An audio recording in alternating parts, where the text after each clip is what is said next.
రానున్న గోదావరి పుష్కరాల దృష్ట్యా ఘాట్ల అభివృద్ధి పనులు, సౌకర్యాలు, భక్తుల సురక్షిత ఏర్పాట్లపై హేతుబద్ధ విధానంలో ప్రతిపాదనలు సిద్ధం చేయాలని జిల్లా కలెక్టర్ కీర్తి చేకూరి తెలియజేశారు. పలు స్నానఘట్టాలపై ఆయా అధికారులతో కలిసి పరిశీలించారు. ఈ సందర్భంగా కలెక్టర్ కీర్తి చేకూరి మాట్లాడుతూ, రాజమండ్రి, కొవ్వూరు డివిజన్ పరిధిలోని పుష్కర ఘాట్ల వద్ద భక్తుల సౌకర్యం, శుభ్రత, రవాణా, భద్రత అంశాలపై అన్ని శాఖలు సమన్వయంతో పనిచేయాలన్నారు. ఆయా శాఖలు ప్రతిపాదించిన పనులని అనుసరించి ప్రతి శాఖకు బాధ్యతలను స్పష్టంగా కేటాయించిన మేరకే పుష్కరాలు ప్రారంభం కంటే ముందు ఆయా శాఖల పనులు పూర్తి చేయాలన్నారు.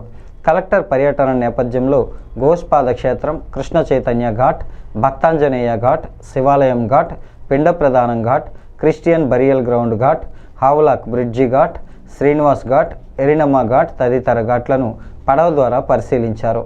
Kovvur RDO Rani Susmitha, Srivatsa consultant B Kiran, నాయకులు Subbaraya Chowdary, Swarupaneni Chinni, irrigation EE G Srinivas, DE K Trinath, జిల్లా టూరిజం ఆఫీసర్ పి వెంకటాచలం తదితరులు ఈ కార్యక్రమంలో పాల్గొన్నారు.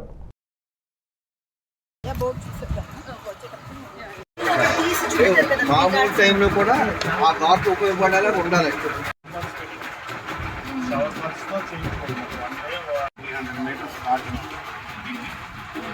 దాన్ని ఎక్స్టెన్షన్ చేసి 1.2 km